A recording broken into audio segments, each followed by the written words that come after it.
I'm over it. Like, dude, you're on the number 2 seed in the NFC. I know you're trying to get clicks, and that's what it inevitably is going to end up happening. But like, you make good money in the NFL. Why is this necessary? I get it. You hate Steve Keim. We get it. Yeah. That's kind of like the sub bullet to this is he feels like Steve Keim's never going to go anywhere. But and Mm-hmm. he played under Cliff Kingsbury, I think. So you want to talk about Patrick I mean, Peterson? he missed his first 6 games because he Yes, took correct. PEDs. That was Cliff's first year. Was he calling somebody else self-absorbed? Kyler Murray only cares about Kyler Murray when he's wearing a T-shirt with his own face on it. Was Patrick Peterson wearing a T-shirt with his own head on it? Maybe he's not disputing that. Maybe he's just saying like Kyler Murray needs to not be self-absorbed. I don't know. Right. The guy that a month into the first season, really, he'd faced an adversity since, the Bruce Arians era. He wanted out. He wanted a one-way ticket out of Arizona. He requested a trade because he wasn't because the team was struggling. It was brutal. Like the Steve Wilkes era was off to a rough start. That coach he was talking about that was fired after one season, he was part of that team. I mean, it's enough is enough. I mean, we talk about scoring X's. I mean, that's exactly what this is. I mean, both parties should be happily married and moved on. And Patrick Peterson can't keep the Arizona Cardinals off his lips. He can't. It's become sad at this point. The Vikings can clinch their division this week, and he's talking about the unrest in Arizona because he thinks that where was all his chirping last year? The only time he talked about the Cardinals when he was making excuses about when Rondell Moore busted their coverage for a 77-yard touchdown, and also DeAndre Hopkins toasted Patrick Peterson for a touchdown as well. Like I can't believe this guy that he continually talks about this organization. This organization doesn't even think twice about the guy. He was great from 2011 to 2017, played some decent ball in 2018, the year that he requested a trade, and has been a shell of himself on the field since this season. It accomplished what I think he hoped, because the podcast is called All Things Covered. I would imagine about 1% of Twitter knows that podcast exists. It's been shared. Barstool got a hold of it. A bunch of national media outlets have ran with it now. So it's accomplished what he wanted. It's a hottest of hot takes. It's piling on Kyler Murray when it's easy to do that right now. I'll take a different angle just from the Kyler Murray standpoint. Like when you've got this coming from your peers that people are taking shots at you left and right. I'm not saying Kyler Murray needs to rebuild his image, but I'm saying this is a perfect opportunity for Kyler Murray to prove a lot of these doubters wrong, to finish the rest of the season strong, these remaining 5 games, to try to turn the tide on public perception. Public perception is not everything, but it is something. And we've talked about it, on our audio only podcast from yesterday. If you haven't seen that, check that out. PHNX_Cardinals. Kyler Murray is going to have to be involved in this new head coach, assuming they move off of Cliff. And the Cardinals want to put themselves in a position where Kyler Murray is viewed again as an asset, not a deterrent for people wanting to take this job. And no one's listening to Patrick Peterson that we should take seriously, potentially, that's going to be running this franchise from a GM standpoint, a head coaching standpoint. But it is a shame, Top G, because Patrick Peterson was a lot of our favorite Cardinals, and now he's taking free shots. Now he's not taking shots at the fan base. It's not taking shots at the great people of Arizona. But when you go after the quarterback, when you go after the front office, I mean, he kind of dismissed Cliff Kingsbury a little bit, that he would be the scapegoat.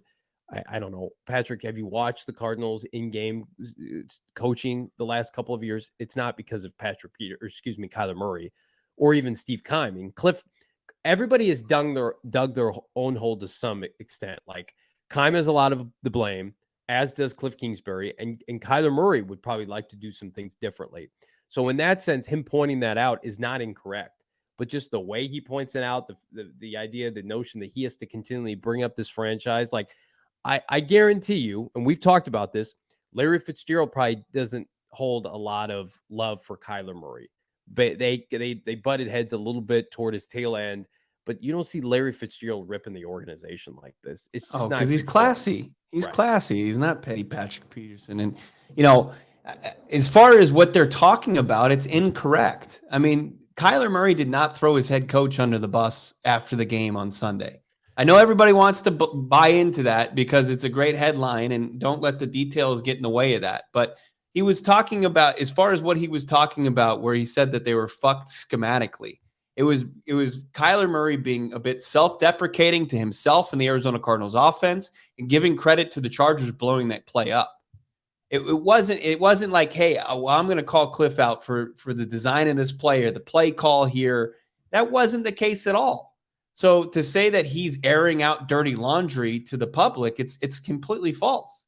I mean, at what other point has Kyler Murray aired out the dirty laundry outside of said that his relationship with Cliff Kingsbury, outside of going 4-8 and everything that comes with that, he said that their relationship is good. And I mean, we know this, that Kyler Murray does not mind playing for Cliff Kingsbury. He kind of likes it. He's comfortable in his spot. Now, is that what's best for Kyler Murray?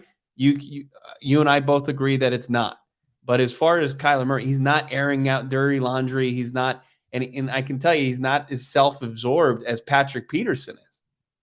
Yeah, no chance. And I think Kyler Murray, this is going to be a year to forget. And it's one of the more disappointing things. I had somebody text me the other day, is like, the worst part of this year is not the record. It's the wasted prime year of Kyler Murray, the wasted potential that you had when the NFC is down and playoff spots are up for grabs.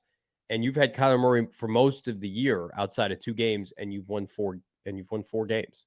That's the most frustrating part, is you've got this quarterback who we all know can be special and big time and outduel just about anybody, and you haven't maximized it. And that's not because Kyler Murray is selfish and only cares about himself. It's because a lot has gone wrong because of the head coach, the GM, and to some extent, Kyler Murray has to take responsibility too. And I think he will. I think we're going to see, and we talked about it on the audio only pod, a different Kyler Murray heading into this offseason, especially if we go into Black Monday, Bo, and he loses Cliff Kingsbury and Steve Kyman. It's like, shit, if they're not safe, like what's my future? Because my direct result has implemented or affected, I should say, the end result for both of them. They're gone now. And had we won more games, they wouldn't be gone. So everybody has to take accountability. I don't think Kyler Murray, disputes that. And you remember that speech he gave quickly when he won Rookie of the Year. He's like, we didn't win enough games this year. It's not acceptable. Mm-hmm. Right. And to 91 Claycomb's point about Mahomes, Allen, and Jalen Hurts press conferences, I mean, they're usually talking about wins. Nobody's going to look great after a loss. Nobody looks great. Andy Reid, Sean McDermott, and an Eagles franchise that has a winning percentage of like over 700 since the early 2000s. I mean, it's hard. We're not making excuses. It's hard to change a culture. It's hard to change a perennial losing culture. Right. And as far as this is why I call him Petty Patrick Peterson. I mean, it's so easy to take shots at Kyler Murray and the Arizona Cardinals organization right now. And to be 1 game away from clinching your division, putrid NFC North, and all you can talk about is Kyler Murray, your former franchise. It's just at this point, it's just like, it's pathetic. It's sad because you were the number 1 recruit out of high school. You're a Heisman finalist. You're a top 5 draft pick. And you're old now, so you didn't get a bunch of deals in the offseason the last 2 years, and you blame that on Steve Keim. Yeah. Interesting. Congrats on playing better football. I mean, he is playing better football. He's played his best football since 2018.